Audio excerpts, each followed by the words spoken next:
This is Hidden Killers Live with Tony Brueski, Stacey Cole, and Todd Michaels. If you did not get a chance to watch the sentencing of Donna Adelson the other day, well, let me tell you, you are in luck, because we have handpicked some of the best moments from this groundbreaking moment in television history. It was quite a spectacle to watch. We covered it here live. Me and Robin went through it, and we're commenting in almost peanut gallery in some cases. But it was disturbing. It was a real crazy example in what I think a lot of people would look at as narcissistic collapse. I don't know any other way to look at it, but here to help us take a look at it, and we're going to break down the testimony of Harvey, of Donna, and also some of what, if you're familiar with narcissistic abuse and things of that nature, the term flying monkeys, the folks that go and do your bidding for you, that still, even after confronted with fact of your evil deeds, still are out there spinning your own tale. And some of them showed up to court just the other day.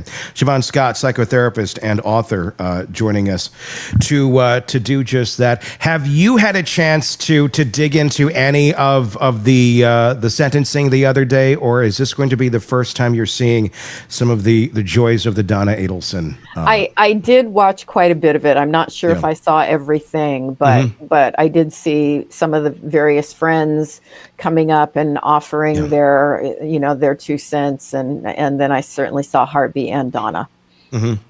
Let's start. I want to start with one of the friends. There was a lot of messages that were just relayed by Jackie Fulfort, where she just read them. They were basic little blurbs of, Donna served me lunch in 9th grade, and she was a lovely lady, things of that nature.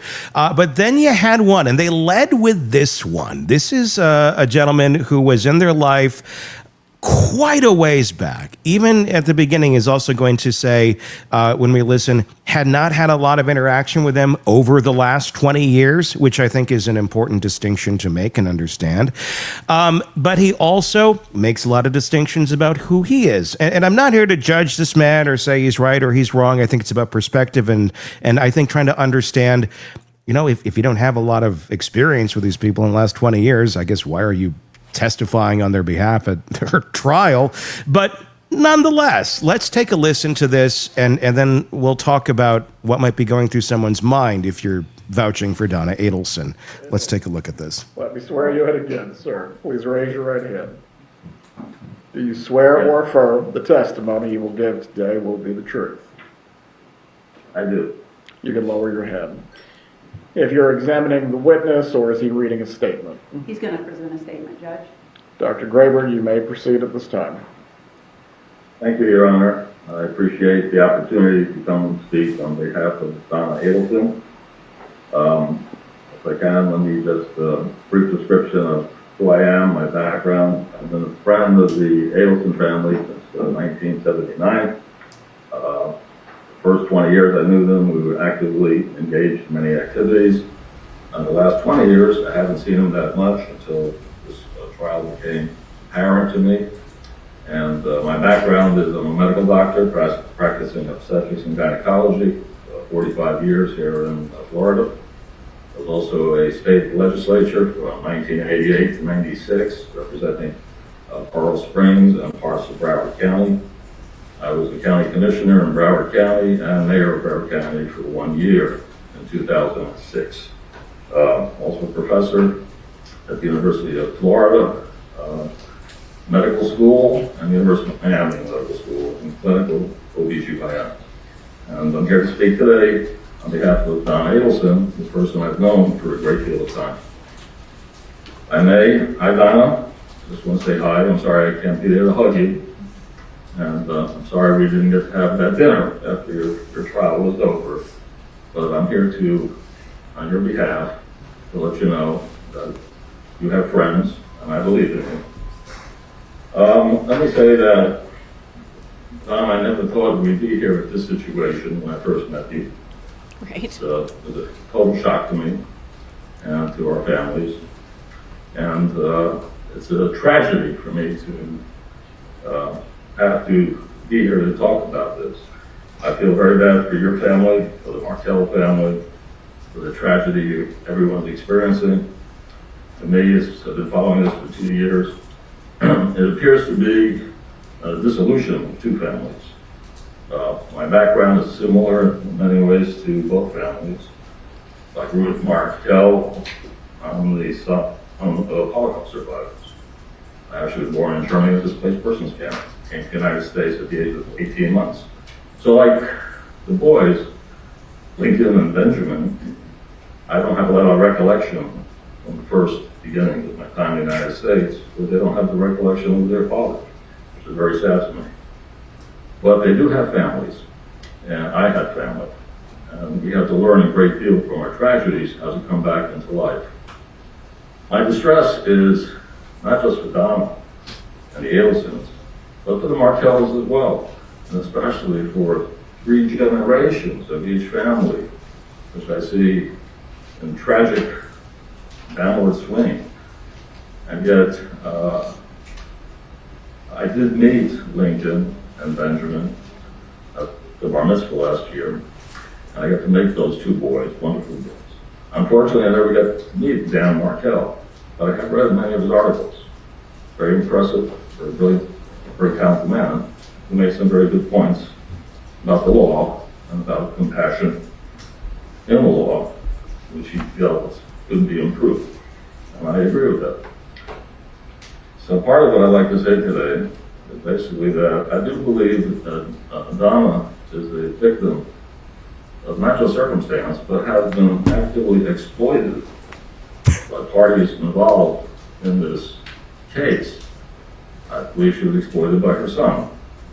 Knowing Donna, who was the youngest child in her family, knowing her mother, and how close she was with her mother, and understanding their love and need for family, it makes no sense to me that she would pursue an activity that will destroy 2 families like it has.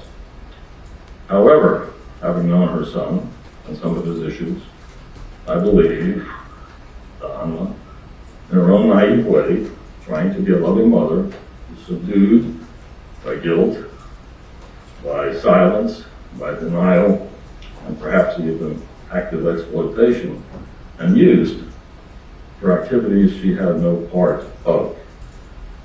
So I believe she's innocent on all 3 counts, even though she was found guilty on all 3 counts. Part of my understanding is also that the victims here are both families, and to watch the hate and distress and the vengeance I see is a terrible thing to look at. As Holocaust survivors, you'd think we would understand that better, how damaging it is to families. You'd think. I would have to say, my background, I grew up in the Bronx, went to the public school system. I actually was at Queens College when Donna was there, but I didn't know her. She graduated a year after I did. My wife, Sandy, graduated from Queens College as well. And in Coral Springs, we met up after being there a while, new young families, professionals trying to build a life, having children, building a community, which we did. So to see this situation occur, to me, is devastating in many aspects. As a legislator, I can tell you that we see things in law. Even though I'm a doctor and I was chairman of healthcare, I was a Democrat, majority leader, and I sat on Judiciary Committee for 2 years, and understand the laws. Even wrote some of the sentencing guidelines and participated in passing them at that time. What I learned over the years was that I had the privilege of passing many laws, because I was a leader and was able to work both sides. And so many of my laws exist in the books.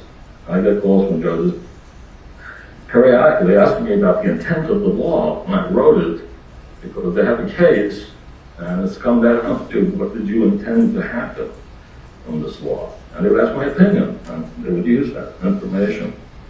So I'd like to look a little bit about the intent of the judicial guidelines for sentencing. I think the life without parole is a very harsh sentence. And that was not the intent, was to punish domestic cases with that, but to hit drug dealers and organized crime and dangerous to the public. But I think it's been switched over to be used in conspiracy theories against the average citizen, which should not be intended of the law, in my opinion.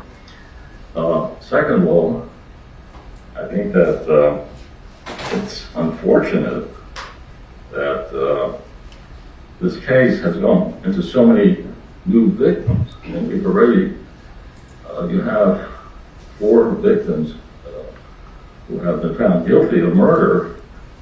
2 have committed the murder, maybe 1. The other are conspiracy theories. And I would believe that I would suggest that needs to be reviewed by the legislature. That's my opinion. Now, in this case, Dr. Graber, before you continue, is this being offered as character? Because he is not an expert on the law. It's character, Judge.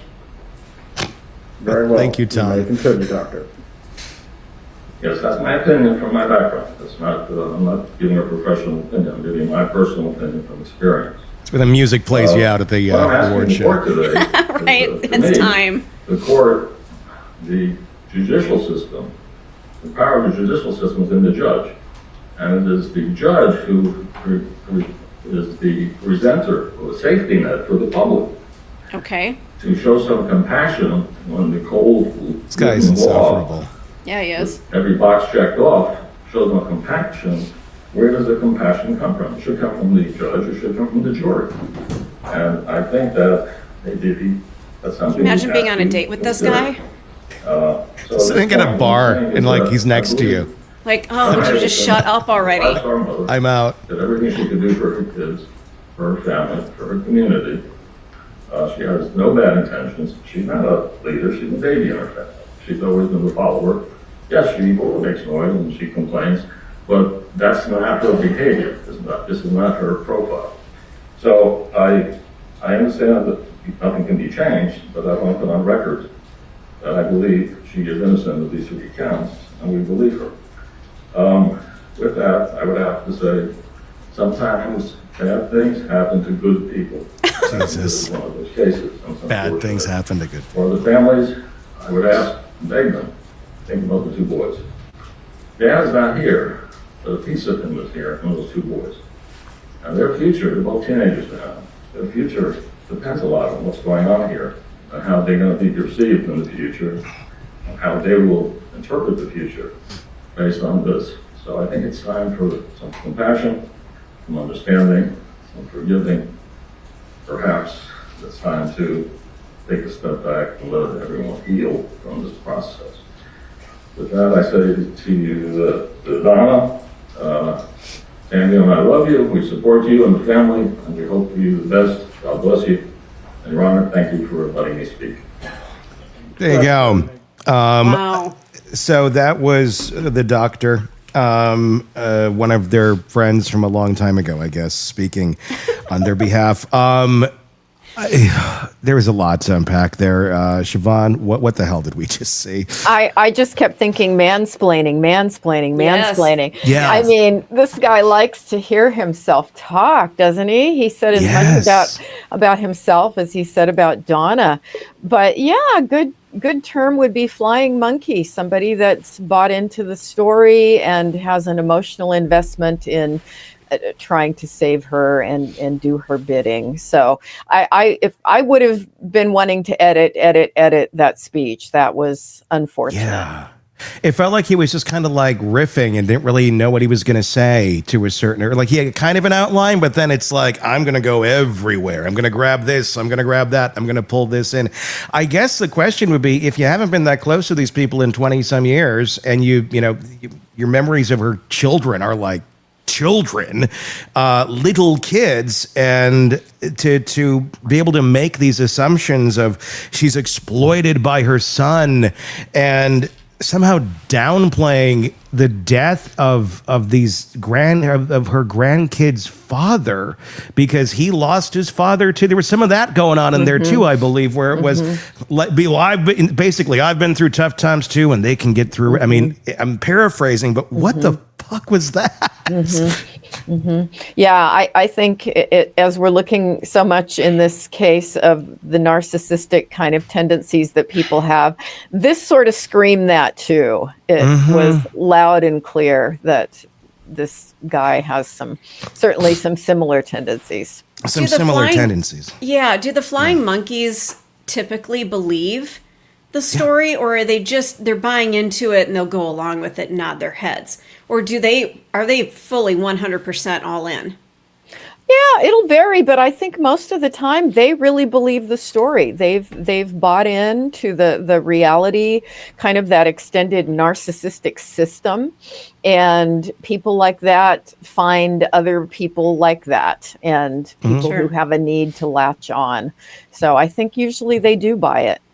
Do you have different degrees of flying monkeys when it comes to narcissists, where you have some that will just buy in because they're just ill-informed on the person, but they have little facts here and there that tell them that, well, they were nice to me once. These interactions I've had, they were great. I can't possibly see them being this way, and that they'll just blindly go at it? And do you have ones that are there with more of a motive of, I'll be your flying monkey, but you're feeding me as much as I'm feeding you? Is there that sort of thing? And is that even a flying monkey when it comes to that sort of a narcissistic relationship?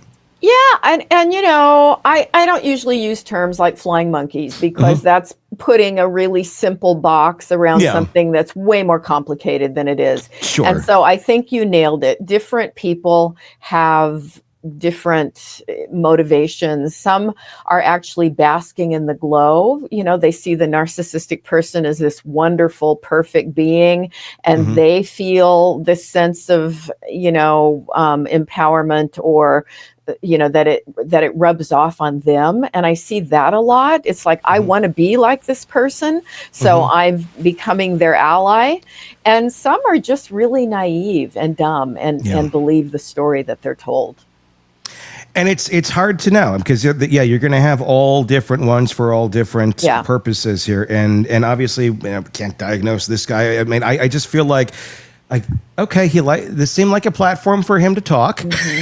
He certainly talked and expressed his opinion, but I don't know. I'm always kind of shocked when people are expressing strong opinions on important matters when they're ill-informed on what they're even talking about. And that kind of is how that felt. Like, there's no evidence. There's like, excuse me? Like, did you watch the last 4 trials? I don't think he did. Yeah. And I think that's probably the answer, is you probably did not watch the last, unless, you go into it with the mindset that, this is what it's going to be, and I'm never going to absorb anything here or consider facts. Looking at it as it's all, look at these people who are just out to get this poor woman, my good friend that I haven't seen in 20 years. So not absorbing it. And that's the other part that just got my attention. So you're a close friend of hers, but you haven't seen her in 20 years. How does that work? How does that work?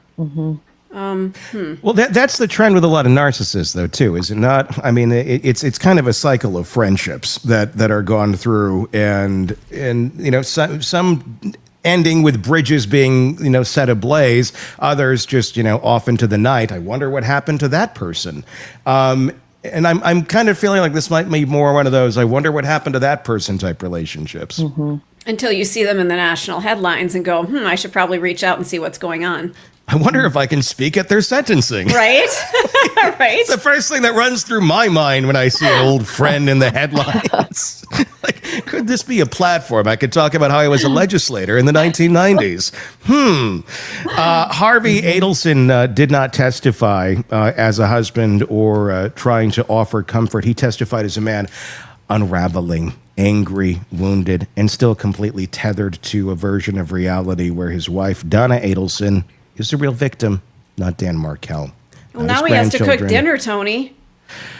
That's true, but let's be honest here. You were struggling with that just a few months ago. On the air, you were coming to me going, I don't know how I can cook a steak. And I had to say, Stacey, you can cook a steak. I can cook a steak. I will walk you through how to cook a steak. You never did that, by the way, dude. No, you're right. Dave did. You're right. My other radio partner did. Yeah, you did. Good point. So okay. You can't. Okay. So, touche. So Donna, so what we have going on here, Donna Adelson is not the real victim here, but in Harvey's mind, that's what he's thinking.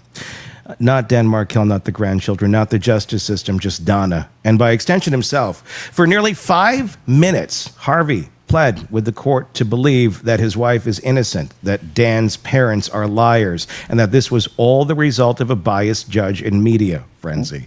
His voice cracked. His grief was real. But so was his total denial. Let's take a look at Harvey testifying for Donna, and then we'll talk about it on the other side. Adelson, please raise your right hand, sir. Do you swear or affirm the testimony you're about to give will be the truth? Yes, I do. You can lower your hand. You may speak. Thank you, Judge, and respected officers of the court for allowing me to speak. I have been Donna Adelson's husband for over 50 years. My wife sacrificed everything so that she could pour her heart and soul into our children, our grandchildren, and our marriage. This summer was our 54th wedding anniversary, and I had to spend it without her, hand in mine. She has done nothing wrong, and yet is being punished for a crime that she did not commit. I thought we lived in a different kind of world, but I guess I was wrong. I have listened, watched, and sat in the courtroom for the entire trial, and I could not help but scream in my mind by the witnesses that were brought forward by the prosecution who told outright lies. I didn't know that you could lie in a courtroom, but apparently you can. Danny's parents contend that they have never seen their grandchild. But for years they say they've never seen her. But Wendy has shared with me pictures and videos and letters from their visits. They have suffered immensely at the loss of their son, but they also contend to tell lies to the court about our grandchildren. Donna has always been a loving and caring wife and is innocent of the charges. A biased judge and jury were influenced by years of one-sided news pieces and social media. Dr. Ms. Fulford, this has nothing to do with the character of the defendant or relates to sentencing. May I just a moment, please? Go ahead. So Jackie never even looked at any of these things, it looks like. Just like, go ahead, say what you want.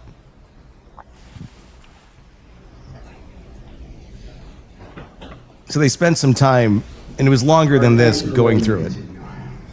Donna did not participate in the heinous acts that she was convicted of doing. You are sending an innocent woman to prison. You have taken my wife, and you have taken my life as well. And for what? This is not justice. It is vengeance, and it is wrong.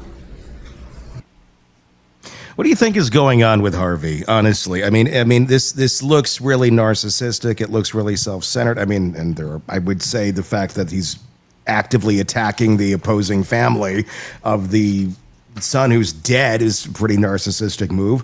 But is what's going on here with Harvey? Is he just sucked into this as in Donna's land, or is he just so a victim of this as well, and his mind is as mixed up as everyone else's that's been through the tornado of Donna? Mm-hmm. Yeah, I think this is an example of not just, we've talked about Donna with her apparent narcissistic tendencies. It's not just her, it's the entire system of her family members that have been enmeshed with her. There's one shared story, and they share what that story is, which is Donna is a caring, loving, perfect mother and wife. And as the narcissist has the defenses of denying their flaws, seeking admiration, and when something goes wrong, they blame other people. I think you're seeing that in the system as well, that tendency. And does he really believe what he's saying? He probably really believes it, because that's the way this kind of stuff works. It distorts reality and distorts perception. And it's like the evidence be damned. They just don't see it. He's 81 years old. He's now newly single. Well, I mean, he's still married technically, but Donna's never coming out. Right. What do you see for the future of Harvey for someone like this? I mean, when you're met with something like this, and this is not a normal situation. It's not normal where suddenly your partner is gone, but they're alive and they're in prison for conspiracy to commit murder. Around this age, you have partners who die, but this is not that. This is very different. This is going to be one he's going to have to try and wrap his mind around even more. Do you think he's going to be able to do that, or is this kind of one of those things where this is his conviction for the rest of his life? It will. The story will probably never change, and he will continue to be angry about it. But will he be able at 81 to move on in some way and rebuild himself after this? That's really questionable. How many more years does he have? I think every day after 80 is kind of a gift. Many of us are not going to make it that far. So does he have much time in the future with all of this? I can't say. Well, and especially with all of this stress, an 81-year-old in general doesn't have a whole lot of time left. No. But then you throw on this massive amount of stress. I imagine it's taking its toll on every single member of this family. Very much. But then you look at wasn't during this one, but during the trial itself when she was found guilty, the amount of women behind him wearing, fashion circa 1989 Dayton's with large brooches, and there's a lot of love in the villages, and there's a lot of ladies that I don't think are necessarily, partnered up right now because their Harveys have gone on to the great beyond. Yeah. This is an available Harvey. Does this look like somebody you'd want to have your grandmother dating, though? One of Jeff Dunham's characters? I think that might be a little awkward. Yeah. Like, hey, look who I brought home. This is grandma's new boyfriend, Harvey.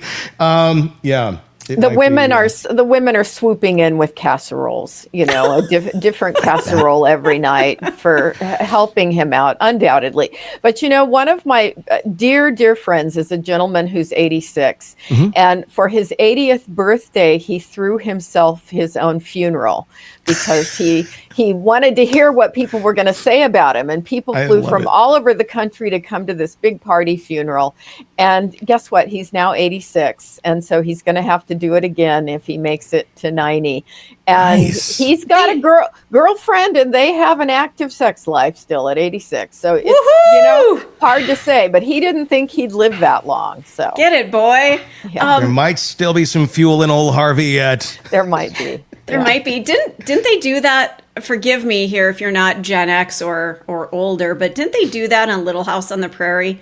Didn't Charles help somebody throw their own funeral while they were still alive? That was the Golden Girls. No? Yeah, well, I do know what happened at the Golden Girls. Maybe it happened on, maybe it did there as well, but I'm pretty sure that was a Little House on the Prairie, but I digress. It was a very special crossover episode where the Golden Girls met Little House on the Prairie. Granted, it was completely different time periods, but they did cross over, and yeah. Speaking of which, I saw a crossover of Love Boat yesterday, so yeah, it was Laverne and Shirley in Love Boat, so it was a whole thing. Wow. I didn't know that it existed. Wow. Wow, with a very special appearance by Harvey Adelson. There you go. Coming up next. Want more on this case and others? Then press subscribe now and don't miss a moment of true crime coverage from Tony Brueski and the Hidden Killers podcast.